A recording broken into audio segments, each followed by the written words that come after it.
Muy bien, hoy vamos a continuar con nuestra serie en el principio. Estamos atravesando el increíble libro de Génesis. Es el inicio de la creación, el inicio de la obra y el encuentro entre Dios y el hombre, y nos revela mucho, y vamos a terminarlo en este año, les prometo, ¿ok? Este año terminamos el libro de Génesis, ya lo tengo, ya cada domingo lo vamos a poder terminar el último domingo del año. Llegamos al capítulo 50. Pero hoy vamos a estar hablando de un avivamiento espiritual. ¿Cuántos quisieran un avivamiento espiritual en su vida personal? Pues hoy vamos a ver. Ahora, un avivamiento espiritual, tú y yo no lo programamos, es iniciado por Dios. Ahora, Dios inicia, pero tú y yo tenemos que responder a la obra de Dios en nuestras vidas. Ahora, la semana pasada estaba aquí el doctor Rob Carman, ¿verdad?, dándole de golpes a Mike. Pero hace 15 días vimos el capítulo 34 de Génesis. En todo el capítulo 34 no se menciona a Dios ni una sola vez. ¿Okay? Ahora llegamos al capítulo 35 y a Dios se va a hacer una referencia o directa a Dios o a la casa de Dios casi 20 veces en este capítulo. Es un capítulo saturado con Dios, a diferencia del otro capítulo. Ahora, en el otro capítulo vimos desastre tras desastre, ¿verdad? Vemos lo que sucede en muchas de nuestras vidas. Jacob, ¿verdad?, está regresando, ya se hartó de vivir con el suegro que lo está transeando cada rato, ¿verdad? Entonces abandona al suegro, ¿verdad? Él contaba chistes del suegro, no de la suegra, ¿verdad? Pero abandona al suegro y ahí va de regreso. Su hermano Esaú viene con 400 hombres a recibirlo. Una crisis, viene a matarlo. ¿Qué hace? ¡Dios! ¿Cuántos de nosotros así cuando estamos en medio de una crisis? En medio de la crisis todos de repente estamos clamando a Dios. Dios tiene un encuentro con él y Dios le dice que regrese a donde está su padre. Jacob pasa la crisis, su hermano llega, Dios obra, ¿verdad? Su hermano, en vez de matarlo, lo abraza, lo besa, lo recibe. Y en cuanto pasa la crisis, ¿qué hace? Obedece a Dios a medias. No regresa a donde Dios le dice, regresa más o menos a la vecindad, pero no a donde Dios le había dicho. Y se olvida de Dios. Empieza a involucrarse en la vida cotidiana, en el trabajo y todo. Y vimos, ¿verdad?, su hija es violada, dos de sus hijos matan a todos los hombres de una ciudad, y entonces todos los otros pueblos se le quieren echar encima, ya tiene que salir huyendo. ¿Cuántos de nosotros nuestra relación con Dios es de crisis en crisis? Y como que aquí en medio nos olvidamos de Dios.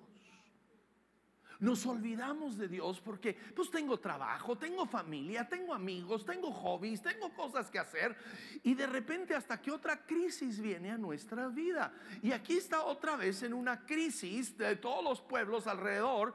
Jacob piensa, van a venir a matarnos, y entonces escúchame, Dios de nuevo se hace presente. Nos habla de la gracia de Dios, porque ves, Dios no es el Dios de solo una oportunidad o dos oportunidades, es el Dios de oportunidad continua en nuestra vida. Entonces hoy para ti y para mí debe ser una palabra que nos motiva, nos anima. No importa cuántas veces he tropezado, cuántas veces he caído, Dios me va a volver a levantar y dar otra oportunidad. Y aquí está con Jacob, y le dijo Dios a Jacob, ¿inicia quién? Dios, es Dios hablando. Le dice, levántate, sube a Betel, habita allí y haz allí un altar a Dios, que se te apareció cuando huías de tu hermano Esaú. ¿Okay? Entonces lo primero que le dice es que regresa, ¿verdad?, al lugar de nuestro encuentro. Regresa a tu origen espiritual. Es un principio que encontramos en la Biblia. Constantemente Dios diciéndonos, ok, caíste, te tropezaste, levántate y regresa a donde iniciaste y vamos a caminar de nuevo juntos. Regresa a ese lugar. Yo no sé cuál sea tu condición hoy. Me tocó después de la primera reunión, un joven se acercó y empezó a contarme, había recibido a Cristo y luego se apartó y hoy en la mañana rededicó su vida a Cristo y estaba como, le dije, mira, Dios no, regresa al principio y empieza otra vez. Dios está contigo. Y tal vez algunos de nosotros aquí el día de hoy, tal vez te has encontrado lejos de Dios. Tal vez hoy estás nomás porque tu esposa te arrastró, te amenazó. Si no vas, y por eso estás aquí. Tal vez estás aquí porque tus padres te arrastraron. Pero Dios te está diciendo, regresa, inicia otra vez. Allí estoy, allí nos vamos a volver a encontrar. Lo vemos en Apocalipsis, Dios hablando a la iglesia de Éfeso y les dice, han abandonado su primer amor, han agarrado monte, pero les dice, arrepiéntanse y ¿qué? Y vuelvan a practicar las obras que hacían ¿qué? Al principio. Vuelve otra vez a ese inicio. Vamos a reiniciar, empezar de nuevo en nuestra vida. Entonces vuelvo a este versículo porque yo veo 4 cosas que le dice, no solo de regresar, pero dice, Dios le dijo a Jacob, 1, levántate, 2, sube a Betel, 3, habita allí, y luego ¿qué? 4, haz allí un altar a Dios. 4 cosas que nos dice. Primero, levántate. Tú y yo tenemos que actuar. No importa si has caído en adulterio, en fornicación, no importa si has vuelto a emborracharte, ¿verdad? Y quedar tirado en la calle. Dios dice, levántate, sacúdate, levántate, levántate otra vez.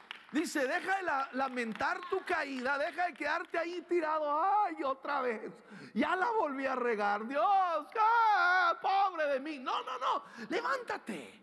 Sacúdate, ¿verdad? Deja de lamentar el tiempo perdido. Deja de lamentar las consecuencias que tal vez ha habido por tu caída y levántate. Empieza allí. Tú y yo tenemos que levantarnos. Y luego le dice que sube a Betel. Nos habla de la casa de Dios, de donde él había tenido ese encuentro de Dios. Tú y yo tenemos que encaminarnos de nuevo hacia Dios. No es quedarnos de brazos cruzados. Dios, ¿a qué horas vas a llegar? No te veo. Dios no es el camión que pasa cada media hora. Tú y yo tenemos que ir a buscar a Dios. ¿Okay? Tú y yo buscamos a Dios, nos encaminamos hacia Dios. Y luego dice, habita allí. Con Dios es habitar, no es visitar a Dios. No es como ir a visitar a la suegra, ¿verdad? Y tratas de evitarlo lo más posible, ¿verdad? Dios va a sanar heridas por acá. Pero no, es habitar, es vivir con Dios, hacer Dios parte de tu diario vivir. Respirar a Dios y vivir con Dios. Y luego dice, haz allí ¿qué? Un altar a Dios. No solo es habitar algo permanente, pero nos habla de habitar allí. El altar nos habla de 2 cosas. El altar nos habla de una comunión con Dios. Era donde el sacerdote hacía el sacrificio y hablaba con Dios a favor del pueblo. Habla de hablar tú y yo, tener una comunión con Dios. Pero luego también el altar nos habla de un ¿qué? Un sacrificio. De poner mi vida sobre el altar de nuevo, decirle, Dios, mi vida la entrego a ti. La pongo sobre el altar, mi vida es tuya. No es mía, no pertenezco a mí mismo. Ya no vivo yo, ¿verdad? Nos dice la Escritura, sino que Cristo vive en mí. Tú y yo ya no somos dueños de este pedazo de tierra, ¿verdad? Le pertenece a Dios. Y lo volvemos a rededicar a Él. Y luego tú y yo tenemos que limpiar casa. Vamos a ver aquí. Jacob empieza a limpiar casa. Carlos Fini fue un predicador años atrás aquí en Estados Unidos, un gran hombre de fe, un gran hombre de avivamiento aquí en Estados Unidos. Y él dijo lo siguiente, dijo: lo único que se requiere para un avivamiento es una renovación de obediencia a Dios. Una renovación de obediencia a Dios, de limpiar casa. Y luego vamos a ver aquí que Jacob por primera vez empieza a tomar iniciativa con su familia en encaminarlos hacia Dios. Dice entonces Jacob dijo, primero vimos a quién hablar, a Dios. Dios habló primero, ¿verdad? Le dijo, ¿verdad? Que subiera, que se levantara, que subiera a Betel, ¿verdad? Que habitara allí, que le hiciera un altar. Pero aquí ahora es Jacob hablando a sus hijos, a su familia. Dice a su familia, a sus 4 esposas, ¿ok? 3 suegras, 12 hijos y una hija. Y dice, y ya estaban casados, entonces ya tenía nueras, tenía nietos. Dice, y a quienes les acompañaban, toda la familia, ¿verdad? Desháganse de todos los dioses extraños que tengan con ustedes, purifíquense y cámbiense de ropa. Ahora 3 cosas que les dice, pero primero Jacob aquí. Jacob, escúchame, toma la iniciativa. ¿Dónde están todos los papás y mamás aquí? Papás y mamás, Dios nos llama a ti y a mí a tomar la iniciativa en nuestro hogar. La iniciativa espiritual de guiar a nuestros hijos. Ahora tú puedes, y el diablo viene, se sienta aquí, mira, se sienta aquí y te dice aquí en el oído, ¿y tú con qué derecho le vas a decir? Cuando tú no has leído la Biblia en un mes, cuando tú no has orado, cuando tú... Jacob no era el gran ejemplo. Jacob era un desastre. Pero entiende que Dios lo ha establecido como la autoridad sobre su hogar. Y tú y yo necesitamos entender eso. Y no importa si hasta este momento tú y yo no hemos sido el mejor padre, mejor madre, mejor ejemplo. Tú y yo hoy tenemos que decidir, yo voy a ser el líder espiritual de mi hogar. Josué se para delante de toda la nación y les dice, ustedes decidan a cuáles dioses van a seguir, pero yo y mi casa, ¿ok? Y no tomó un voto, ¿ok? No dijo, a ver, mi hijo, ¿quieren ir a la iglesia? No quiere ir, mi hijo no quiere ir a la iglesia. ¿Qué voy a hacer? Mi hijo no quiere ir. ¿Cómo le hago, pastor? Mire, lo agarra de aquí y le jala, ¿eh? Y se lo trae. ¿Vive bajo su techo? Sí. ¿Come de su mesa? El domingo va a estar con usted en la iglesia. No hay de otra. ¿No quieres ir, hijo? Ok, agarra tus cosas, salte de la casa y a ver dónde vas a vivir. Porque en esta casa vamos a servir al Señor. ¿Ya? Y sé que políticamente está muy mal todo lo que dije, pero bíblicamente es la verdad. Usted y yo como padres vamos a establecer la dirección de nuestra casa. Y él entonces les dice 3 cosas, ¿verdad?, que tienen que hacer, ¿verdad? Desháganse de todos sus dioses extraños. Todos tenían un montón ya de dioses. No servían nomás a Jehová, al Dios de los cielos. No. Cada quien tenía sus fetiches, ¿verdad? Pero escúchame, tal vez tú dices, yo no tengo nada de eso, pero ¿qué tal? ¿Qué tal tu fe? ¿Está en Dios o está en tu trabajo? ¿Tu fe está en Dios o está en el gobierno? ¿Está ahora en AMLO? ¿O en Trump? ¿En quién está tu fe? ¿En quién confiamos? ¿A quién adoramos? ¿A quién adoras? ¿Es a Dios o es una persona? ¿Es un trabajo? ¿Es una carrera? Tú y yo tenemos que deshacernos de los dioses falsos en nuestra vida. de aquellas cosas en los cuales ponemos nuestra fe o nuestro afecto en lugar de Dios. Tenemos que removerlos. Y luego les dijo: purifíquense. Purifíquense, es lavarnos, es remover todo lo sucio de nuestra vida. Escúchame, familia Vino Nuevo, tú y yo no podemos vivir como la gente del mundo. Tú y yo no podemos hablar como la gente del mundo. Tú y yo no podemos vestirnos como la gente del mundo. No podemos actuar como la gente del mundo. Tú y yo tenemos que limpiarnos porque somos hijos de Dios. Y tenemos que actuar como hijos de Dios. Oigan. Algunos de nosotros del domingo, aleluya, amén, gloria a Dios, y luego el lunes en el trabajo,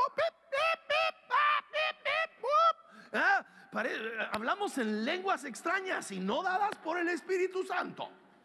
No. Y Dios dice: es tiempo de purificarnos. Es tiempo de dejar de actuar de esa manera. Algunos de nosotros, ¿verdad? El domingo aquí estamos, manos levantadas, ¿verdad? Y luego en la semana, ¿verdad? Ahí andamos con las manos detrás de la secre, ¿verdad? Hay que purificarnos. Deja la secre en paz. Persigue a tu mujer. Pero tú y yo no podemos estar fornicando y adulterando, viviendo esa vida. No. Coqueteando, señoras, tal vez usted, pero ¿qué tal en Facebook? Usted ahí coqueteando con todos los viejos amigos de la prepa. Lo que no sabe usted es que en Facebook ponen una foto que era hace 20 años. En persona están así de panzones. Ya. Oh, sí. Tenemos que purificarnos. Tenemos que cambiar. Tenemos que ser diferentes porque somos hijos de Dios. Y vamos a caminar y actuar y vivir como hijos de Dios. En nuestro trabajo no podemos hacer una bola de tranzas. Se lo prometemos a un precio y luego se lo metemos a otro o le damos a otra calidad. No, somos personas de nuestra palabra porque somos hijos de Dios. Y luego les dice: cámbiense de ropa. Nos habla de una renovación, ¿okay? De un iniciar una etapa nueva en nuestro caminar y nuestro vivir con Dios. Pablo nos lo dice en Efesios, ¿okay? Efesios 4:22 dice: con respecto a la vida que tú y yo antes llevábamos, dice, se les enseñó que debían de quitarse esa ropa de la vieja naturaleza, la cual está corrompida por los deseos engañosos. Ser renovados en la actitud de su mente y ponerse el ropaje de la nueva naturaleza, creada a imagen de Dios en verdadera justicia y santidad. Nos dice la Biblia, ¿verdad? Sin santidad nadie verá al Señor. Ahora no está hablando de obras, pero está hablando de una vida purificada, lavada, cambiada, y nos vestimos de ropas nuevas en Dios. Y luego les dice Jacob a su familia: vámonos a Betel. Está diciendo a su familia: juntos vamos a ir a la casa de Dios. Bet-el es dos palabras. Bet significa casa, el significa Dios. Vamos a la casa de Dios. Allí construiré, dice, un altar al Dios que me socorrió cuando estaba yo en peligro, que me ha acompañado en mi camino. ¿Okay? Ahí va. Limpiando casa. Ahí vamos. Ahora, les dice: hay que deshacernos de todos los dioses ajenos que tienen. Y se los traen. Y hace un hoyo, se entierra, los tapa y ahí los deja. ¿Qué cosas hay en tu vida, en mi vida, o en nuestras casas que necesitamos sacar? Que necesitamos tirar. ¿Qué cosas están estorbando nuestra relación con Dios, nuestro caminar con Dios?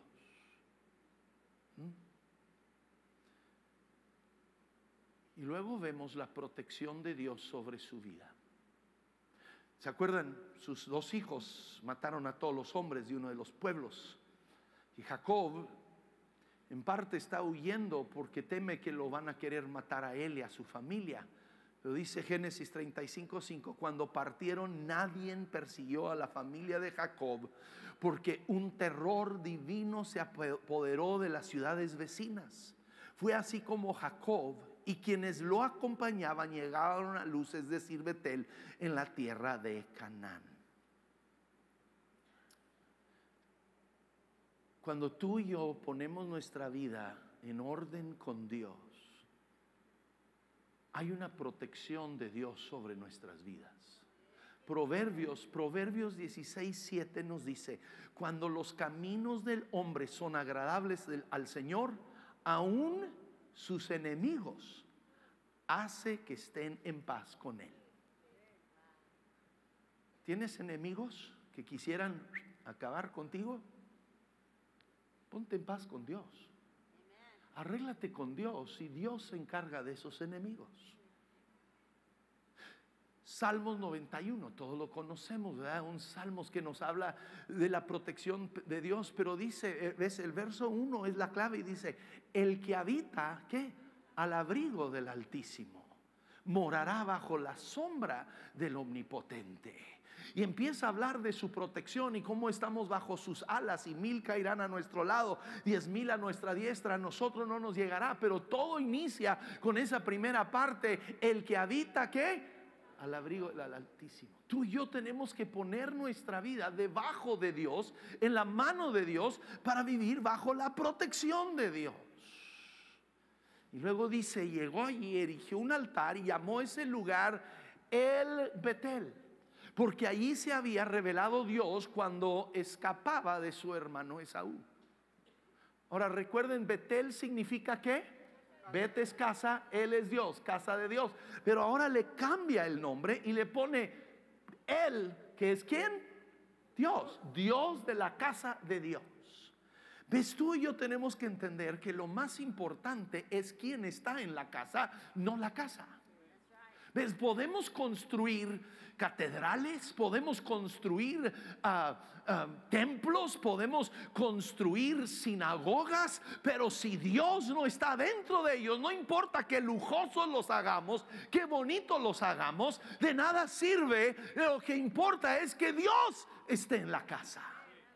Y ves, tú y yo, nuestras vidas podemos ser sumamente religiosos, podemos ser sumamente éticos, pero si Dios no está en la casa, de nada sirve. Tenemos que tener a Dios en la casa.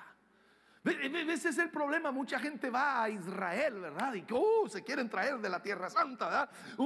Una astilla de la cruz de Jesucristo. Ya vendieron sabrá cuántas cruces, pero y se quiere traer, ¿verdad? Un poquito de aceite de olivo del monte del olivo, y se quiere traer esto y lo otro. Escúchenme.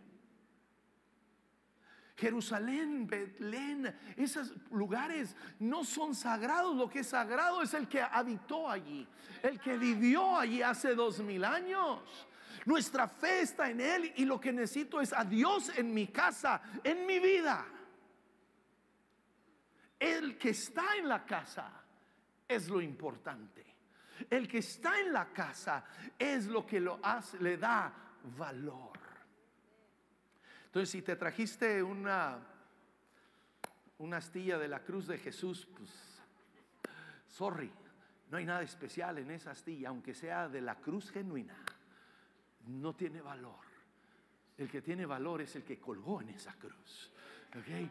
Y tú y yo tenemos que enfocarnos en Él. Ahora, el reconocer a Dios trae, escúchame, trae bendición a nuestras vidas. Y lo vemos en la vida de Jacob. Dios de nuevo se le aparece otra vez. ¿Ves? Dios siempre nos da esa otra oportunidad. Regresa a donde iniciaste. Dios va a estar allí, y le bendijo con estas palabras: tu nombre es Jacob, pero ya no te llamarás así. De aquí en adelante te llamarás Israel. Oigan, ¿quién no le había dicho eso ya? No es nada nuevo. No es nada nuevo. Fíjense, dice Y en efecto ese fue el nombre que le puso. Y luego Dios añadió: yo soy el Dios todopoderoso. Usa aquí la palabra hebrea el Shaddai, el todo suficiente. Dios es toda nuestra suficiencia. Él es el que nos llena en todo, el que nos suple de todo. Dice: sé fecundo y multiplícate, de ti nacerá. Oye, ya tenía 12 hijos. Sé fecundo y multiplícate. Bueno, de ti nacerá una nación y una comunidad de naciones, y habrá reyes entre tus vástagos. La tierra que les di a Abraham y a Isaac te las doy a ti y también a tus descendientes. Oye, esta palabra Dios ya la había dado.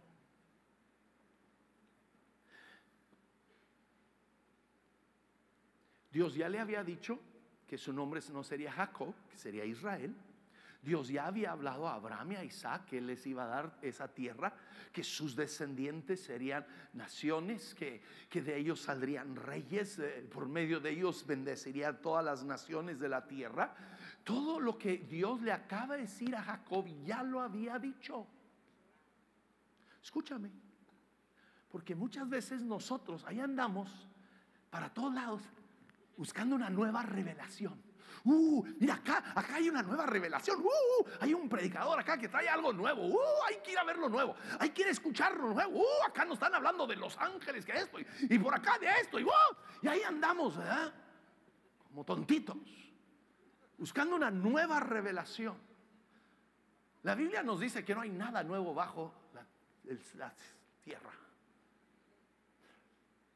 Jesús, cuando resucita, sus discípulos todos se habían desparcido, todos estaban desanimados. 2 de ellos van en camino a Emaús, y Él se acerca con ellos y empieza a oírlos hablar. ¿Y qué nos dice la Biblia que hace? Lucas 24:27 dice: y comenzando por Moisés, la ley, y continuando con todos los profetas, les explicó lo referente a Él, a Jesús, en todas las escrituras. Jesús no les dijo: les traigo una nueva revelación. No, les traigo una nueva doctrina, bien padre, chida. No, ¿qué hizo? Se fue a esta palabra y empezó a revelársela para que descubrieran que Él era el Cristo. Escúchame, tú y yo, deja de estar persiguiendo y buscando una nueva revelación y vete a esta palabra. Dios aquí tiene tesoros para ti y para mí. Dios aquí tiene todo lo revelado que tú y yo necesitamos para la vida. Aquí está. Nos dicen que William Randolph Hearst fue un magnate aquí en Estados Unidos, un hombre sumamente rico. De repente se le mete en la cabeza, había un cuadro de un pintor famoso que él quería. Y junta su staff y les dice: quiero ese cuadro, no me importa el precio, encuéntremelo, lo vamos a comprar. Y ahí los manda por todo el mundo, por Europa, por Asia, por todo, buscando dónde estaba ese cuadro. Al mes le regresan y le dicen: ya la encontramos. Dice: ¿cuánto nos va a costar? Le dijeron: nada, señor Randolph, está en una de sus bodegas, ha estado ahí todo el tiempo. Tú y yo, escúchame, dejemos de andar buscando cuál es la última y nueva ultra revelación y vamos a esta palabra. Y vamos descubriendo lo que Dios tiene para tu vida y mi vida. Aquí está todo lo que Dios tiene para nuestras vidas. Y Jacob entonces se ofrece a Dios.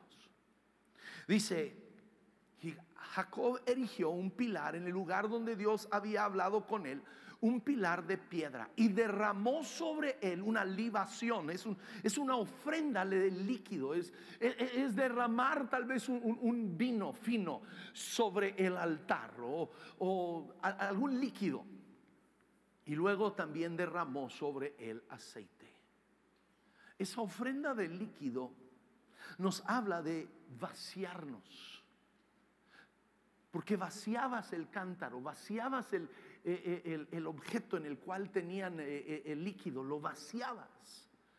Y habla de vaciar nuestra vida sobre el altar y decirle: Dios, toda mi vida es tuya, cada parte de mi vida. mi trabajo, mi negocio, mis hobbies, mis intereses, todo, Dios, mi matrimonio, mis hijos, todo es tuyo, Dios, lo pongo en tus manos. Y luego el aceite nos habla del Espíritu Santo y la obra del Espíritu en nuestras vidas. Y me habla a mí de que tú y yo no podemos derramar nuestras vidas sin una obra del Espíritu Santo. Es el Espíritu Santo de Dios en tu vida y en mi vida que nos va a poder guiar y llevar a ese derramar de nuestra vida sobre el altar y entregarnos a Dios. Ahora, hay un concepto erróneo que tenemos muchas veces, de que pensamos que si ando bien con Dios, todo me va a salir bien. Si ando bien con Dios, no voy a tener problemas. Si ando bien con Dios, hasta la suegra me va a querer. No, la suegra nunca te va a querer. Eso es imposible. Perdónenme, señoras, perdónenme. Se me sale, es parte de mi naturaleza pecaminosa, ¿ok? Reprendan ese demonio dentro de mí. ¿Ves? La presencia de Dios, tenemos que entender, no nos libra a ti y a mí del dolor. ¿Por qué? Porque vivimos en un mundo caído, en un mundo que está bajo el efecto del pecado. ¿Ves? Tú y yo no vamos a vivir en un lugar libre de dolor hasta estar en el cielo, en la presencia de Dios, libre de las consecuencias del pecado. Pero vivimos en un mundo que sufre bajo las consecuencias del pecado de la humanidad. Entonces tú y yo vamos a enfrentar problemas. Y aquí en este capítulo 35, en el cual Dios es mencionado casi 20 veces, o en una manera directa o indirecta, vemos, escúchame, 3 muertes. Muere la nodriza de Jacob. Muere la esposa preferida de Jacob, ¿verdad? Raquelita, dando a luz a su segundo hijo, muere. Y vemos la muerte de su padre. 3 muertes. Se habla de dolor. No solo eso, vemos a su hijo mayor, Rubén, ¿verdad?, que se mete a la cama con la tercera esposa de Jacob, de su padre, con Bilha. ¿verdad? ¿Qué cosa es eso? Jacob está buscando a Dios, está teniendo un encuentro con Dios. Dios le está hablando, Dios le está declarando bendición, y todo esto sucede. ¿Cómo? ¿Ves? Ese es el problema. Algunos de nosotros pensamos, busco a Dios y todo me va a ir bien, y el momento que tenemos un problema, que abandonamos a Dios.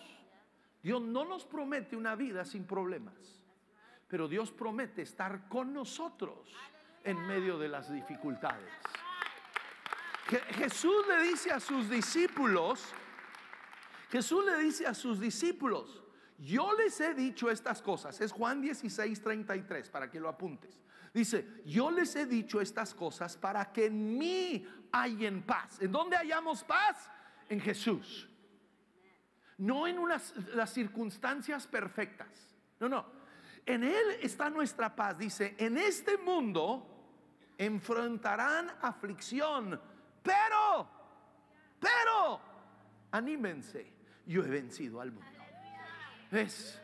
Nuestra fe no está en una vida sin problemas. Nuestra fe está en aquel que vence y que está con nosotros y camina con nosotros a través de los problemas. Pueden ir pasando los de la alabanza en cada campus, que el tiempo ya se me ha agotado. Pero termino con esto: Dios cumple su palabra. Vemos aquí en el capítulo 35 y el 36. Del 36 solo vamos a leer un solo versículo, así rápido, porque el capítulo 36, fíjense, todo un capítulo de la Biblia Dios lo dedica a la genealogía. ¿Saben de quién? De Esaú.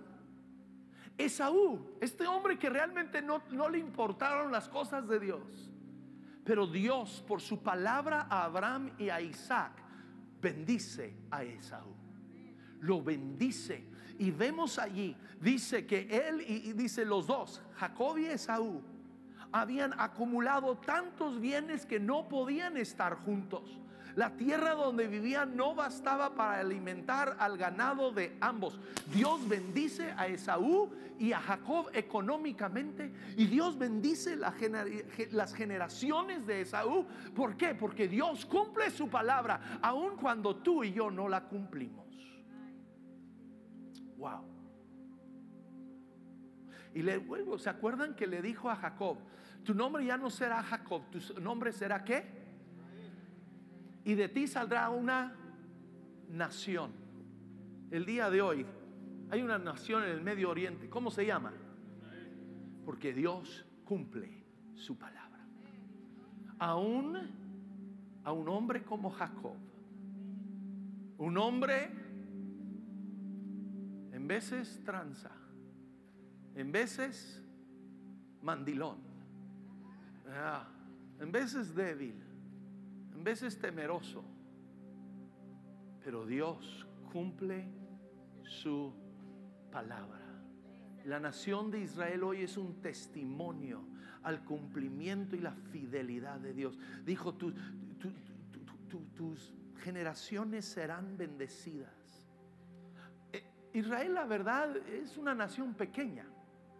Hay 15 millones de judíos alrededor de todo el mundo. Y están por todo el mundo, ¿eh? No hay nación donde usted no encuentre un judío. Ahí están. Pero destacan en los negocios, destacan en la ciencia, destacan en todo lo que hacen, porque hay una bendición de Dios sobre sus vidas, a pesar de que ellos no buscan a Dios. Porque Dios cumple su palabra siempre. Él cumple su palabra. Ya se me pasó el tiempo. Vamos poniéndonos sobre nuestros pies. Y yo quiero que tú y yo, allí donde estamos, vamos levantando nuestras manos, todos, en todos los campos. Levanta tus manos al cielo. Empieza a darle gracias a Dios, que Él es el que cumple su palabra, y la palabra que Él ha hablado sobre tu vida, Él la va a cumplir. Dice que Él es el autor y consumador de la fe en tu vida y en mi vida. Dile: Dios, gracias. Gracias que tú cumples tu palabra. Señor, te damos gracias hoy que toda palabra, toda promesa que tú has hablado sobre nuestras vidas, decláralo sobre tu familia, sobre tu matrimonio. Señor, cada palabra que tú has hablado se cumplirá, oh Dios. Declaro tu bendición sobre mi hogar. Decláralo hoy. Declara, Señor, tu palabra. La declaro sobre mi hogar, sobre mi matrimonio, sobre mis hijos. Declaro, Señor, que tu palabra se cumple. Tu palabra, oh Dios, sigue siendo fiel en toda circunstancia.